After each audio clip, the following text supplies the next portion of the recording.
아비의 마음이죠. 예. 우리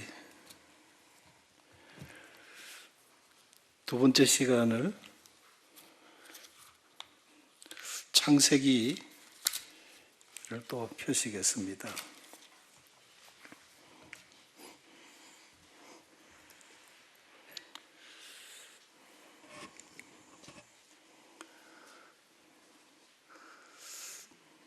창세기 1장 1절의 말씀이 태초에 하나님이 천지를 창조하시니라. 네, 오늘도 이 1장 범주를 벗어날 수는 없을 것 같습니다.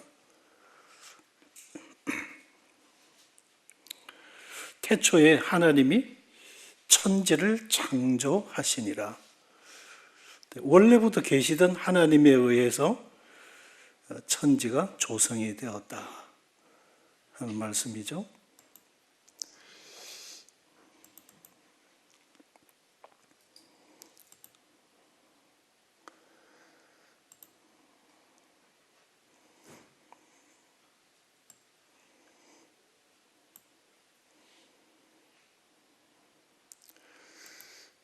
지난 시간을 통해서는 하나님이 이르시되 우리의 형상을 따라 우리의 모양대로 우리가 사람을 만들고, 우리는 하나님의 형상을 따라 지어진 존재들이다 하는 것에 초점을 맞추어서 말씀을 드렸습니다.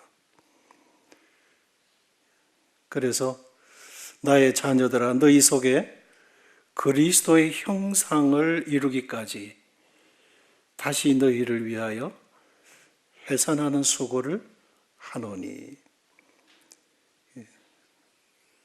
사도 바울이 갈라디아 지역의 성도들에게 갈라디아서 서신을 보내면서 구원받은 성도들이 우리가 하나님의 형상을 죄로 말미암아 잃어버렸지만 그리스도 예수 안에서 다시 되찾게 해주시고, 또 매일의 그 삶을 통해서 우리 안에 그리스도의 형상을 닮아가도록 해주신 이 은혜를 따라서 주님을 닮아갈 수 있는 기회를 우리들에게 주신 것에 대해서 우리가 감사하며, 오늘이라 일컫는 동안에 매일 피차 권면하여 죄의 유혹으로 강팍게 됨을 면하라. 그래서 우리의 매일의 삶이 사실상은 주님을 닮아가는 삶이어야 한다 하는 것으로 이제 지난 시간에 말씀을 드렸습니다. 오늘은 다시 또 1절로 되돌아가서 창세기의 책명의 기록사에 대해서 말씀을 드리고자 하는데요.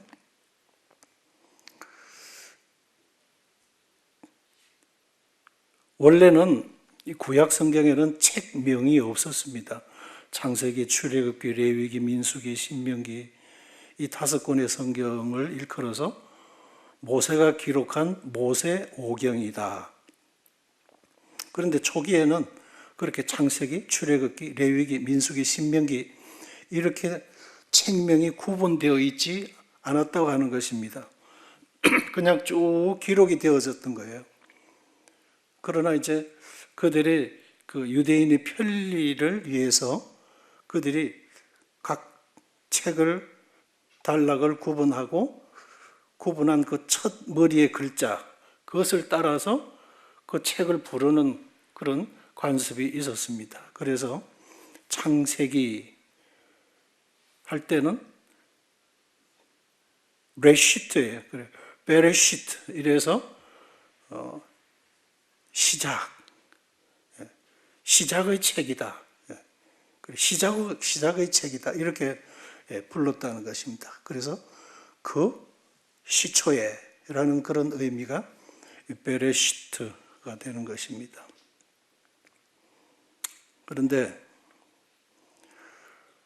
이렇게 히브리어로만 되어져 있던 것이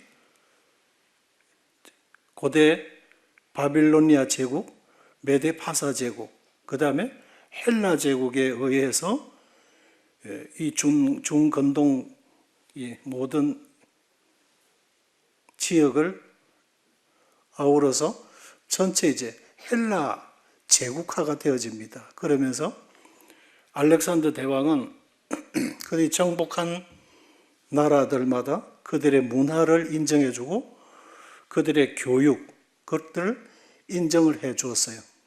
그러면서 학자들을 불러다가 헬레니즘의 우수성을 그들이 가르쳐 주는 거예요. 그러기 위해서 헬라어를 가르쳐서 그 지역 그 백성들에게 헬라어를 교육을 시키도록 그렇게 해서 언어를 사실상은 통일을 시킵니다. 그러면서 헬라 문화의 우수성을 이제 심어 주는 것이에요. 그러면서 이제 이 알렉산드리아 지역에 지금도 큰 알렉산드리아 도서관이 있는데 거기에 이제 유대 학자들을 70명을 불러 모아놓고 히브리어로만 되어져 있는 이 구약 성경을 헬라어로 이제 고치게 되어집니다. 번역을 하게 되어지죠. 그래서 기원, 게네시오스, 기원이라고 하는 이 어를 책명을 붙이게 되어졌습니다. 여기서 이제 우리가 조금 언급을 하고 넘어가야 될 부분이 성경에 언급되어져 있는 제국들이 있어요. 유대를 중심으로 해서 처음 바빌론 그 이전 시대에 아시리아 제국이 있었습니다. 물론 이제 아시리아 제국과 그 다음에 바빌론 제국과 그 사이에서 전쟁을 붙었던 이집트 국가가 있어요. 이집트 제국이. 창세기 37장에 요셉이 이집트로 내려가서 그곳에서 이제 애굽의 국무총리가 되어지게 되죠. 그런 관계로 야곱의 모든 가족들이 이집트로 이주를 하게 되어집니다. 왜냐하면 바로에게 하나님께서 꿈을 꾸게 하신 대로 7년 흉년이 전무후무한 7년 흉년이 중동 지역에 이 중건동 지역에 있었기 때문에 그렇습니다. 그래서 하나님의 섭리예요. 창세기 15장 아브라함에게 하셨던 그 하나님의 언약을 이루어 가시기 위한 사실상의 과정인 것입니다. 그래서 이방의 객이 되어서 400년 동안 섬길 것에 대한 말씀대로 이집트로 야곱의 가족들이 전부 이제 이주를 하게 되어집니다. 그러면서 이제 사실상은 이집트로부터 은혜를 입게 되고 70여 명이 내려가서 그곳에서 나중에는 200만 대군이 되어지니까요. 그래서 야곱 가족이 이스라엘 국가로 사실상은 이루어지게 되어지죠. 그런데 하나님께서 서신 것만은 틀림이 없고 그 이후에 이스라엘이라고 하는 건 그 지리적으로 또 이런 그 지정학적인 위치상 이집트 남쪽에서 위쪽으로 치고 올라오는 데는 중간 교두보가 되게 되고 위에 아시리아나 나중에 바빌론이 이집트를 이제 치러 내려갈 때 역시나 또 밟고 내려가야 되는 거예요.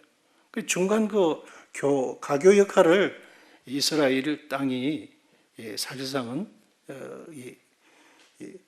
내어주게 되어진 거죠. 그러면서 그 중간에서 이제 그 아수르와도 치고 전쟁을 치고 그 다음에 바빌론 제국과도 전쟁을 치기 위해서 바로 느고가 올라오고 하는 이런 과정 속에서 이집트 바로 그 제국이 등장은 되지만 그러나 사실상은 그렇게 큰 미션은 없었던 것입니다. 그래서 그냥 이 5대 제국만 잠깐 말씀을 드리면 아시리아 제국이 있어요. 아시리아 제국에 살마네셀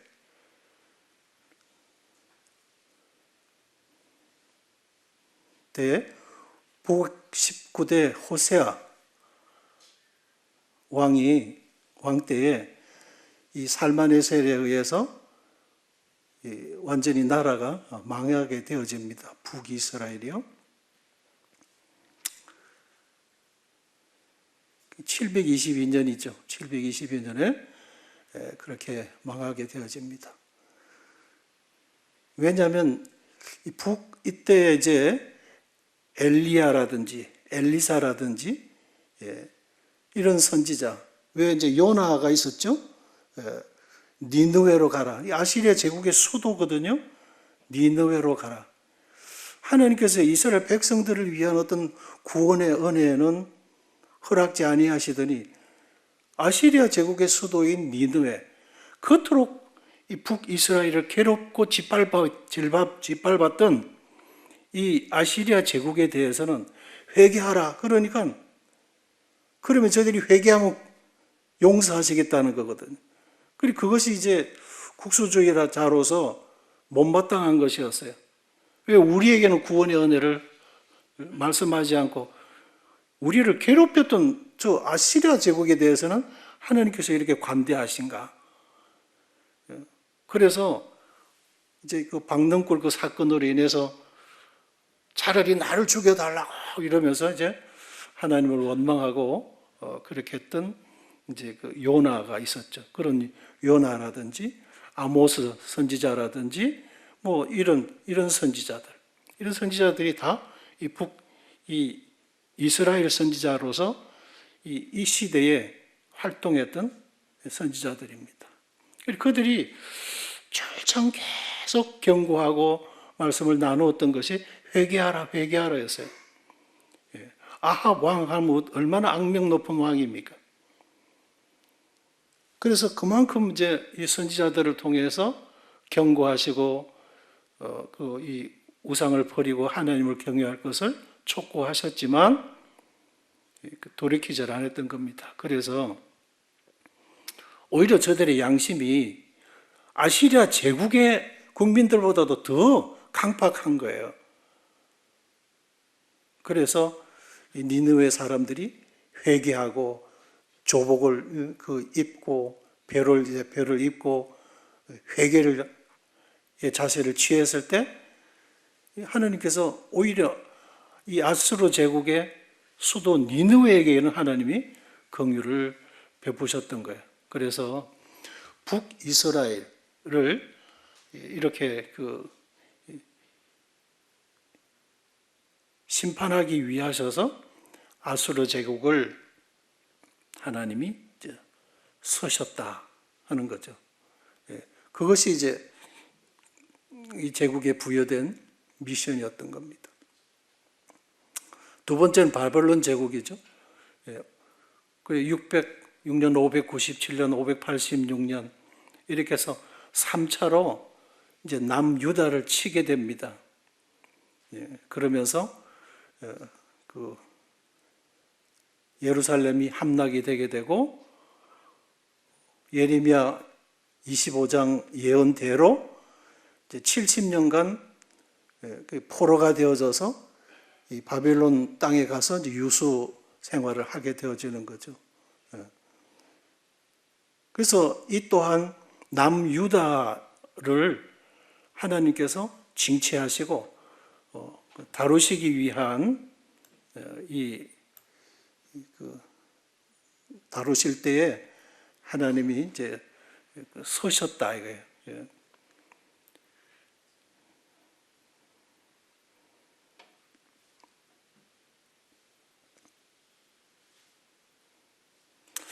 그래서 한 민족으로서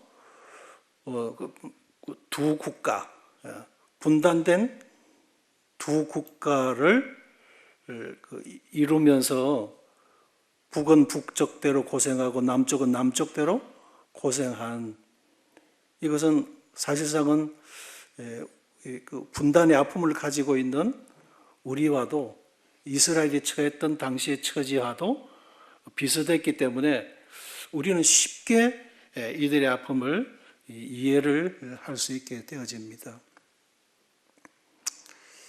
이제 이 광야 40년이라든지 그 다음에 여호수아를 통해서 정복하는 기간 5년, 또 사사시대 300년을 거쳐서 이스라엘의 역사 500년사에서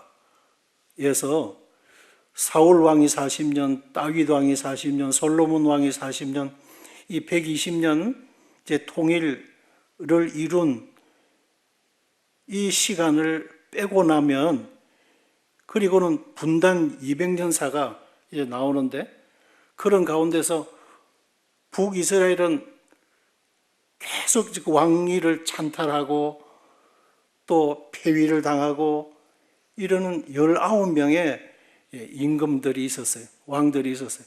저들은 하나같이 하나님을 거역하고 대적한 것입니다. 그것은요, 저들이 말씀이 없었던 것입니다. 저들에게 하나님 말씀이 없었어요. 남유다는 그래도 성전이 있었어요. 그리고는 하나님 말씀이 있었던 겁니다. 그럼에도 불구하고 남유다도 우상을 섬겼어요. 그러나 그 왕들 가운데에서는 나쁜 왕이 있었지만 또 하나님을 두려워했던, 하여 이제 선정을 했던 왕들도 있었던 것입니다. 그런 왕들 때문에 150년이라는 세월을 북이스라엘보다는 더 수명이 사실상은 길었습니다. 그러나 그들도 그렇게 하나님을 결국은 이제 저버리기 때문에 이 예레미야를 통해서, 이 눈물의 선지자를 통해서 경고를 하셨던 것이거든요. 그런데도 그들이 끝내 이제 뉘우치지 않았기 때문에 우상의 도성으로 아예 포로가 되어져서 가도록 하나님이 허락을 하시는 것입니다. 그 다음에 이제 메데파사 제국은 메대국 때에 이제 다리오코스 왕이 있죠. 다니엘서에 이제 나오잖아요. 메대 국가가 있고 그 다음에 이 페르시아, 바하사라고 되어 있죠. 이게 이제 함께 연합을 해서 한 제국을 이루어가는 것입니다. 그런데 메대국의 다리오 왕 때 한 치적 가운데서는 뭐냐면 이제 베이스톤이라는 비문을 이 사람이 세우게 되어집니다. 그 위치가 되게 되고요. 이라크와 이란의 국경지대에 있는데 땅은 이란 땅입니다. 이렇게 안반에다가 당시의 그 역사기를 이 안반에다가 새겨 놓는 것입니다. 당시의 설형 문자로. 그래서 이렇게 해서 이제 설형 문자로 해놓은 것을 지금 이제 탁본을 해서 번역해 놓은 것이 고대 문헌이 되게 되고, 이 고대 문헌 속에 다니엘서가 그대로 있는 거예요. 다니엘서 그 역사 내용이 다니엘서에 기록되어 있는 그 역사기가 그대로 기록이 되어져 있는 것이고, 오히려 어떤 부정적인 시각에서는 다니엘서를 이 베이스턴 이 비문의 글귀에서 옮긴 것이 아니냐, 이럴 정도로 너무나 그 역사성이 일치되는 부분들이 많았다고 하는 겁니다. 그래서 메대국의 다리오 왕이 치적으로 칭찬을 받도록 되어져 있는 것은 이런 베이스턴 비문을 통해서 사기를 기록하게 되어졌고, 그래서 후에 이 고대사의 건간을 이루게 되어진 거고, 그 다음에 이 페르시아 고레스 왕은 우리가 잘 아는 대로 에스라 시대에 그가 하나님으로부터 감동을 입었어요. 그래서 이제 유축건데 다니엘을 통해서 예언되어졌던 이사야서라든지 이 고레스가 태어나기 전에 이미 100년 전에 예언했던 말씀들을 통해서 고레스는 내 종이라, 하나님께서 서시기로 100년 후에 태어날 고레스에 대해서 하나님이 미리 내다보시고 말씀을 하셨던 거예요. 그러면서 자기가 태어나기 100년 전에 이미 유다의 하나님이 나의 이름을 알고 계셨다구나. 이거 엄청나게 감동을 받고 충격을 받고, 그 백성들은 이제 돌아가서 너희 고토로 돌아가서 하나님 성전을 재건해라 이렇게 되죠. 그래서 바빌론 제국은 제국을 사실상 이루었었지만은 70년이라는 제국의 수명이 70년이 전부였어요. 하나님께서 유다를 처벌하기 위해서, 유다를 징벌하기 위해서 이 바빌론의 이 느부갓네살 마음을 강팍해 했던 것이거든요. 그래서 포로로 붙들어가고 그것으로 이제 그 역할이 끝난 거예요. 그래서 메데파사가 이제 연합을 해서 치게 되죠. 물론 이제 이집트 바로 노고도 일조를 했습니다만, 그는 자기의 어떤 그런 영역 확장을 위한 역할이었던 거겠죠. 그래서 이제 이 메데파사 제국을 통해서 이스라엘 백성들이 1차, 2차, 3차 바벨론 때에 포로로 붙들려 갔듯이 저들이 1차, 2차, 3차로 서롯바벨, 에스라, 느헤미야 이렇게 해서 나누어져서 저들이 1, 2, 3차로 이 고토로 이제 돌아오게 되어지는 것입니다. 그래서 이 제국들마다 그들의 사실상은 하나님께서 허락하신 거거든요. 그리고 그들이 할 역할을 마치면 하나님의 역사의 무대에서 그들은 사라져야 되는 것이었어요. 그리고 일어난 국가가 헬라 제국이잖아요. 헬라 제국, 알렉산더 대왕. 그래서 이들이 한 일은 언어를 통일시키는 것이었어요. 그리고 히브리어라고 하는 제한된 히브리 민족들만 볼 수 있도록 되어져 있던 성경책을 헬라어로 번역을 하게 되고, 제국의 모든 국민들, 세계적 당시로서는 모든 사람들이 헬라어를 다 통용으로 쓰고 있었기 때문에 누구든지 하나님의 말씀을 읽을 수 있도록 이렇게 준비하는 일에 서임을 받았다 하는 것입니다. 그 다음에 이제 로마 제국이 이 사통 8달로 해서 도로망을 구축하고 통신망을 여는 이 일을 로마가 한 것입니다. 그래서 사실상은 이 BC 63년에 로마가 일어서서 395년에 서로마, 동로마가 분열이 되어지고 서로마가 476년에 멸망을 당하게 되어집니다. 그냥 사라져 버렸어요, 역사에서. 그래서 이미나 사실상은 이때는 침묵기예요. 이 알렉산더 대왕이 일어나고 이래하던 이 기간들은 구약 400년 동안 예수님이 오시기 전까지 400년 동안 공인된 선지자가 없었기 때문에 400년 동안은 침묵기 동안에 이루어졌던 그런 역사인 것이죠. 그리고 로마 제국이 다 이렇게 헬라 제국의 언어를 통일하고 로마가 도로망을 구축하고 이렇게 했는데 왜 했느냐? 예수님이 오신 것이죠.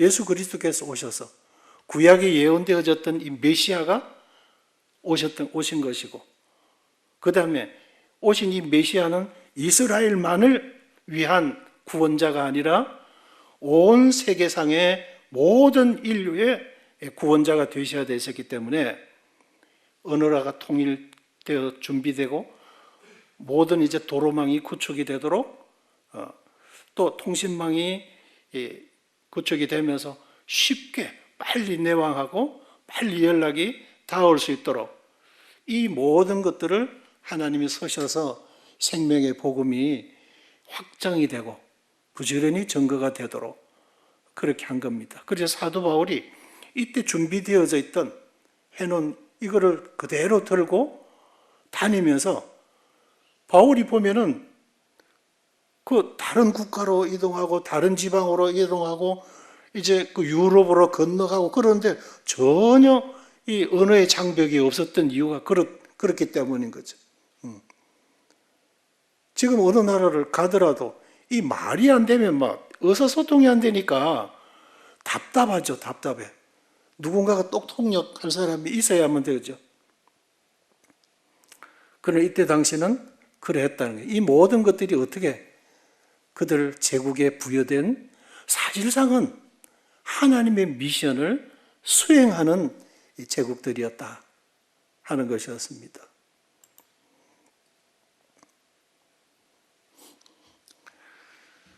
이 태초라는 시작에 대한 바른 이해인데요. 태초, 그 시작에 대한 오해의 원인들이 있습니다. 왜 이 부분에 대해서 제가 말씀을 드리느냐면 미가서 5장 2절 보면요. 그의 근본은 상고의 태초에니라. 상고, 위상자, 옛고자. 옛날 옛적에 이런 의미가 되는데요. 근데 세 번역에는 어떻게 되냐면 그의 기원은 아득한 옛날 태초에까지 거슬러 올라간다. 이렇게 이제 세 번역으로 되어져 있고요. 이제 개신교와 캐톨릭에서 함께 조율해서 만드는 것이 공동번역인데 공동번역에는 그의 핏줄을 더듬으면 까마득한 옛날로 올라간다. 이 태초라는 단어의 의미를 이렇게 번역을 하고 있다는 것입니다. 그러면 아예 캐톨릭은 어떻게 되느냐? 그의 뿌리는 옛날로 아득한 시절로 거슬러 올라간다. 태초에 하나님이 천지를 창조하시는데 천지를 창조하시니 하나님이 된 표현이 이런 거예요.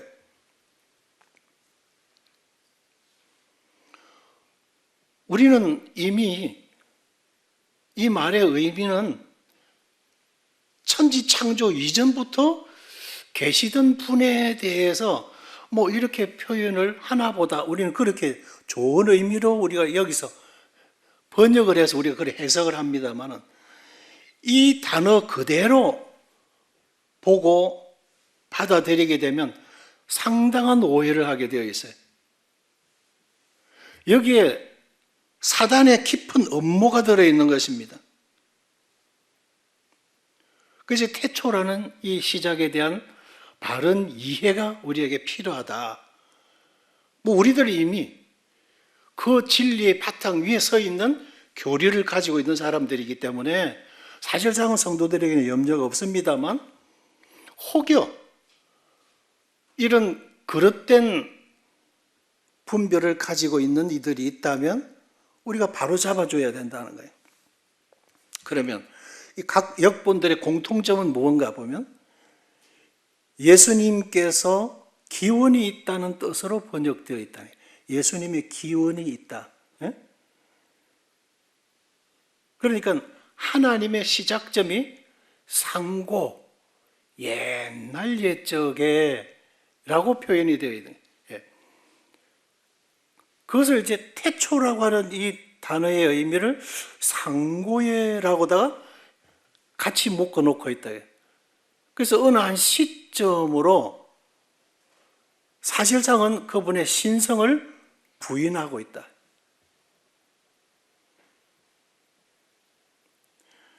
하나님이 모세에게 이르시되 나는 스스로 있는 자니라. 누구에 의해서 시작되어진 것이 아니다. 예? 누군가에 의해서 내가 피조된 존재가 아니고 누군가에 의해서 내가 만들어진 존재가 아니라 원래부터 나는 나다. I am that I am. 나는 원래부터 나는 나다. 너희들 인생은 태어나기 전이 있고 태어난 어린 과거가 있고 자라가고 있는 현재가 있고 이 세상을 하직할 미래가 있지만 하나님이라는 분은 그런 존재가 아니라고 하는 것입니다. 그래서 모세가 그 하나님이 누군데라고 물으면 제가 뭐라고 답해야 할까요? 할 때에 하나님이 모세에게 이르시되 나는 스스로 있는 자니라. 스스로 있는 자가 나를 너희에게 보내셨다. 그렇게 해라. 하면서 모세를 이집트로 미디안 광야에서 보내셨다고 하는 것입니다. 자, 이 문제가 적은 문제가 아닌 겁니다. 무한 가르침의 권위와 규정은 신자들의 수용을 요청하는 계시된 진리다. 상당히 권위 있게 이야기하면서 교황 무엇을 마리아 숭배에 있어서 마리아의 무죄, 마리아가 부활해서 성천했다. 그 다음에 뭐라고 표현해야 되냐면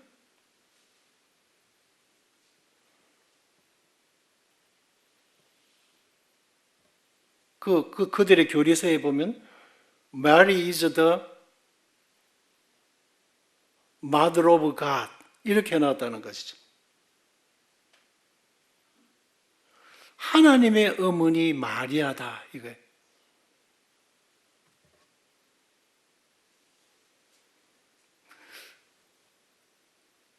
잉태했을 뿐인데 다 여러 동일한 죄인이었을 뿐이고 그저 하나님의 은혜로 그 은혜를 믿는 믿음 하나로 사실상 하나님의 은혜를 입게 된 한 인간인데 그 마리아를 하나님의 어머니라고 할 때에 그 하나님을 낳은 어머니라는 뜻이거든요. 그리고 그들의 하나님은 누구냐 이거예요. 그러니까 조금 전에 공동번역에서 흐릿하게 나오다가 이 캐톨릭 번역에서는 아예 노골적으로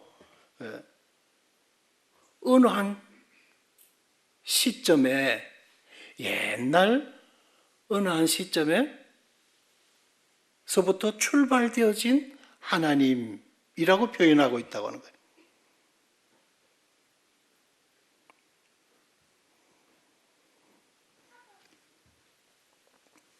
그리고는 진리는 성경에만 있는 것이 아니다. 구전에 의해서 계시될 수도 있다. 그러니까 66권의 정경 외에 그들이 외경을 포함한 이유가 거기에 있고 그들이 또 플러스하고 있는 위경을 그들이 포함하는 이유들이 다 거기에 있는 거예요. 이 사람의 구전에 의해서도 계시될 수 있는 것이 진리라는 거예요. 이렇게 저렇게 말하기 나름이고 더하기 나름이다 이거예요. 그러면 절대 진리가 아니죠.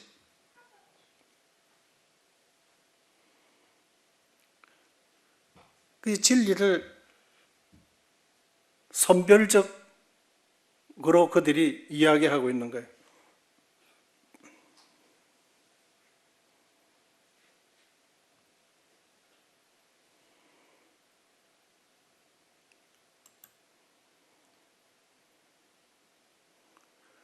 여기 보면요. 그 필리핀에만 가도 산토니뇨라고 하는 이런 그 요거마한 그 마을들마다 아기 예수상이 있어요. 큰 거리들마다 그것이 이렇게 세워져 있어요. 거기 가서 이제 성호를 껐죠. 아기 예수라고. 그래서 마리아 상이 있는 곳에는 항상 예수가 아기로 표현이 되고 있어요. 그들은 요한복음 2장 말씀을 예수여 저들에게 포도주가 없다고 그러는데 그 말씀을 그렇게 인용을 해요. 그래서 하인들이 마리아에게 저희들에게 포도주가 없는데요. 아, 그래, 알았어. 마리아가 예수님에게 이 집에 포도주가 없대. 예, 알았습니다. 그래서 포도주를 만들어 줬다. 그러니 기도를 예수한테 직접 하지 말고 나한테 하라. 마리아한테 해라. 이거예요. 그래서 성당 앞에 마리아 상이 있는 이유가 그것이고 그 앞에 가서 성호를 끊는 거야. 예수님한테 해봐야 효력이 없어. 내한테 해야지. 그래서 예수님은 항상 이렇게 아기 예수로 나와요. 예? 아기 예수상으로. 전에도 한번 보여드렸죠? 여기 헤븐스 게이트 해서 천국의 수문장으로 여기 베드로가 있어요. 천국 열쇠를 내게 주노니 여기 열 키를 가지고 있죠? 그래서 이 마리아가 이렇게 이제 가면서 하이 피터 안녕 베드로 이러고는 이제 지나가는데 뭔가 이상해. 보니까 이 치마 밑에 발들이 많아.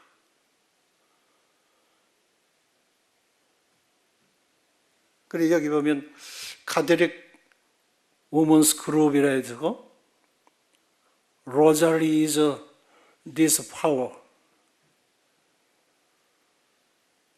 그리고 이것이 로자리의 능력이다. 그래. 그래서 이 묵주를 일컬어서 이제 로자리라 그러는데 이 마리아가 천국에 이렇게 데리고 자기가 들어가는 거예요. 예수님은 아무 여기서 역할이 없어요.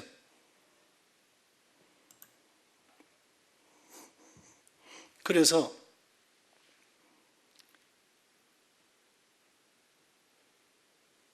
이 태초라는 시작에 대한 바른 이해, 이것이 얼마나 중요하냐 하는 것이었습니다. 영원 전부터 계신 하나님의 신성, 태초에 말씀이 계시니라. 이 말씀이 하나님과 함께 계셨으니 이 말씀은 곧 하나님이시라. 말씀 되신 그가 없이는 이루어진 것이 없다고 요한복음 1장 1절로부터 쭉 말씀하고 있어요. 말씀 되신 그가 누구냐? 예수 그리스도거든요. 현대 번역에는 말씀 되신 그리스도, 태초에 말씀 되신 그리스도가 계시니라 이렇게 쉽게 번역을 해놨어요. 그리고 여기 보면 여기에 태초, 여기서 나오는 태초를 엔아르케라고 되어 있어요. 엔아르케. 아르케. 창조의 시간을 초월한 영원한 상태. 그런 의미라는 거예요. 그 태초. 그래서 창세기에 레시트라고 하는, 베레시트라고 하는 창세기 1장 1절에 나오는 그 단어는 하나님께서 지금 이 지상의 천지 창조를, 이 땅의 천지 창조를 시작하시는 그런 시작 단계를 나타내는 것이라고 한다면, 여기 아르케라고 하는 단어는 그런 창조의 그 시공 그 전의 시간, 그러니까 하나님이 그 원래부터 가지고 계셨던 영원한 그 시간대의 시간을 표현하고 있다는 거예요. 이것이 레시트와 아르케의 다른 차이점이다. 그래서 요한복음 1장이 우리 주님의 똑같은 이제 복음이죠. 마태, 마가, 누가, 요한. 이 사복음서지만은 전혀 성격이 다른 복음이에요. 이스라엘이 왕으로 오신 예수님. 또 사람이 되신 예수님. 사람으로 오신 예수님이. 그래, 마태복음은 유다가게 아브라함의 자손 예수 그리스도라고 해서 유대인들을 사실상은 맞춤 복음이면, 이제 누가복음은 예수님의 제자가 아니잖아요. 누가가. 그래, 헬라인 사람들 누구든지. 마가복음은 종으로 오신, 섬기기 위하여 오신 예수 그리스도. 그렇다면, 그렇게 정리가 될 수 있다면, 요한복음은 영원에서 오신 예수 그리스도. 하나님이 사람으로 오신 예수 그리스도를 말씀해 주고 있는 것이 요한복음인 거예요. 그래서 그분의 시작은 이 땅으로부터가 출발이 아니라 영원한 하나님의 시간으로부터 창조의 시공으로 넘어오신 그분. 하나님이 사람이 되어 오신 분. 그래서 태초, 이 천지 창조의 태초, 그 스타트점과 영원에서 이 지점으로 넘어오시는 창조자. 그 만나는 지점이 위선에서는 요한복음의 엔아르케고, 이 창세기 1장에서 태초는 이 베레시트고 그렇다고 하는 것입니다. 그래서 이 주님에 대해서 소경이 되고 이 주님에 대해서 믿어지질 않으니까 결국은 우리 주님의 시작점을, 오리진을 상고에, 비슷한 표현으로 태초에, 그 시작점을 거기다 맞춰놓고 있다는 거예요. 그러면 어떻게 되느냐? 그 예수님은 어떻게 되느냐? 죄인 아담의 피를 받은 존재로 되는 거예요. 사실은 무서운 거예요. 우리를 구원해 줄 수 없는 분이에요. 그도 죄인인데.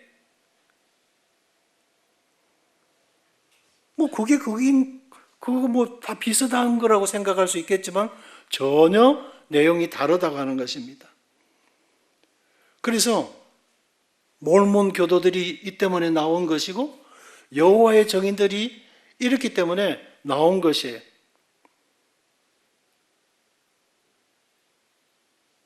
그래서 이런 영지주의자에 의해서, 이 영지주의자에 의해서 이렇게 기독교 학자처럼 양의 옷을 입고 기독교계 속으로 들어와서 하나님의 말씀의 권위를 떨어뜨리는 거예요. 그래서 믿음으로 우리 영혼이 죄에서 구원받는 이 은혜와는 멀어지게 하는 것입니다. 자, 이사야서 9장 6절에 보면 한 아기가 우리에게 낳고 한 아들을 우리에게 주신 바 되었는데 그의 이름은 기묘자라 모사라 전능하신 하나님이라 영존하시는 아버지라 평강의 왕이라 할 것입니다. 이미 이사야 구약의 복음서죠. 예수님이 오시기 전 700년 전에 예언했던 이사야가 한 아기로 이 땅에 오실 것을 하나님께서 그 한 아들을 우리에게 주신 바 되실 것을 내다보고 이렇게 예언을 했잖아요. 그리고 여기 보면 기묘자라 모사라 그분은 전능하신 하나님 자신이시다. 하나님이 사람의 몸을 입어 이 땅에 오신 것이다. 그분은 영존하시는 아버지다. 그분은 평강의 왕이다. 이보다도 더 명확한 표현이 어디 있어요?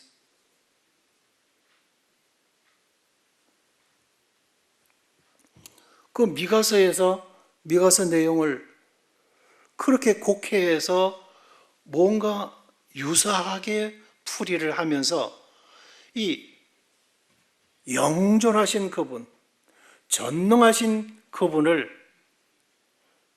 하나님이 창조하신 창조의 시공 아래로 끌어내려 놓고 상고의 태초에니라. 그의 출발은, 그의 핏줄은,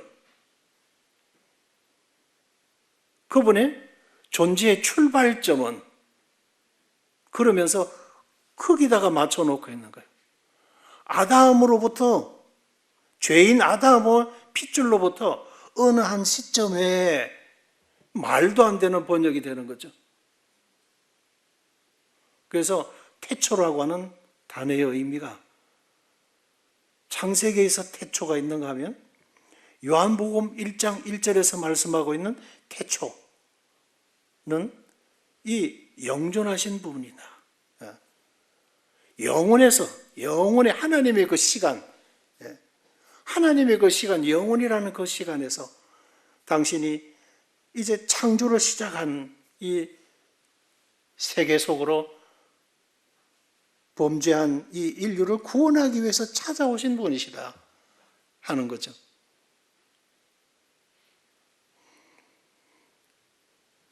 요한복음 1장 15절에 세례 요한이 그렇게 하죠. 내 뒤에 오시는 이거 나보다 앞선 것은 그분이 먼저 계십니다.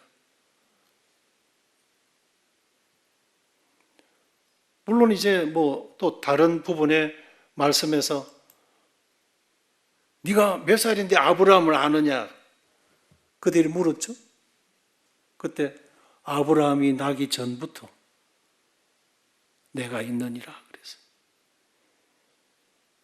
그러니까 그들이 그냥 돌로 치료하고 그랬어요.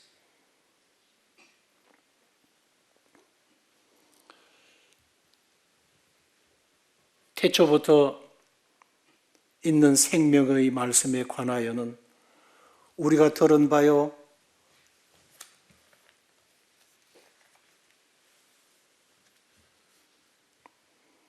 자세히 보고 우리 손으로 만진 바라. 이 생명이 나타내신 바 된지라.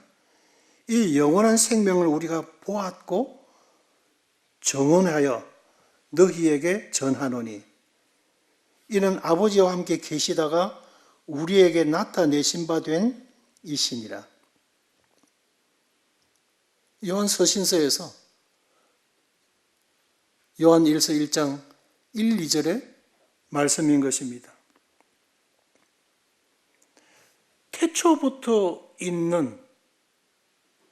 태초부터 계시는 그 생명의 말씀이 우리 주님이시다. 그분으로부터 들은 말씀은 바로 생명이더라 하는 거죠.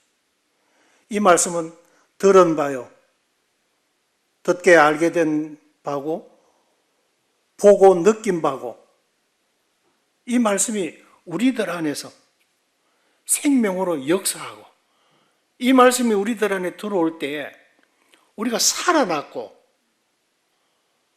우리가 움직일 수밖에 없었고, 이렇게 믿게 되었노라고 정언할 수밖에 없더라는 거예요. 이 생명력이 그렇더라는 거죠. 죽어 있던 우리들 안에. 그래서 이 영원 전부터 계신 이 신성의 능력, 이분의 입을 통해서 나온 말씀들이 우리의 죽은 영혼의 영에 닿았을 때 사망에서 생명으로 옮겨버렸고, 이 말씀을 들었을 때에 우리의 영이 깨어나고, 이 말씀이 우리들 안에 역사할 때 우리는 움직일 수밖에 없었고, 다물어져 있던 우리의 입이 열릴 수밖에 없었고, 복음을 전할 수밖에 없었더라. 동일한 그 생명의 말씀이 내 안에서 역사하셨듯이, 역사하고 계셨던 그 말씀이 나를 통해서 다른 이에게 전달이 되어질 때 내 안에 역사하셨던 그 능력의 말씀이 그들 안에도 역시나 동일하게 역사하도록 역사하고 계신 하나님이시더라. 놀라운 말씀 아닙니까? 이 말씀을 우리에게 주셨고, 이 말씀을 나누라고 하신 것이고, 이 말씀이 우리들 안에 역사하셨던 것처럼 이 말씀이 전달이 되어질 때 그들 안에도 역사되는 능력이라는 거예요. 이 생명은 이 땅에서 잠깐 몇십 년 살다가 끝날 생명이 아니라 하나님의 생명이라는 거예요. 그분이 가지고 계셨던 그 생명, 영원한 영생을 우리들에게 주시기 위하셔서 그분이 오신 분이고, 주기 위하셔서 그분이 고난을 당하셨던 것입니다. 이 사실에 대해서 우리가 제대로 믿고 제대로 안다면 우리는 나눌 수밖에 없다는 것이죠. 그래서 태초부터 있는 생명의 말씀이다. 우리가 들은 바고 눈으로 본 바고 자세히 보고 우리 손으로 만진 바고, 지금 요한 1서 1장 1절의 말씀이에요. 2절에 이 생명이 나타내신 바 된지라. 이 영원한 생명을 우리가 보았고 정언하여 너희에게 전하노니, 이는 아버지와 함께 계시다가 우리에게 나타내신 바 된 이시니라. 이처럼 명확한 말씀이에요. 우리 주님의 실체를, 물론 다른 부분에 증명해 주고 있는 부분들이 많습니다. 그러나 핵심 골자는 이거예요. 우리가 어떤 존재냐? 그분이 가지고 계셨던 생명을 부여받은 자들이다. 그런데 그 생명력이 코로나 바이러스보다도 더 맥을 못 추고 있어. 부끄럽죠? 응?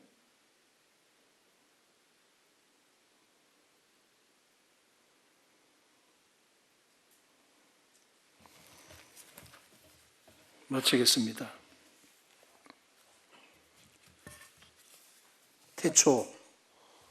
태초에 말씀이 계시니라. 태초에 하나님이 천지를 창조하시니라. 태초부터 있는 생명의 말씀에 관하여 우리가 바른 분별을 가지고 우리가 주님 오실 때는 우리들에게 부여된 사명은요, 너희들 안에 그리스도의 형상이 이루기까지 다시 해산하는 수고를 하노라. 바울이 그랬는데, 이 말씀을 통해서 우리 주님이 어떤 분인가를 잘 보고 바라봐라. 주님을 바라봐라. 우리가 주님을 매일 닮아가다가 주님 앞에 서는 거예요.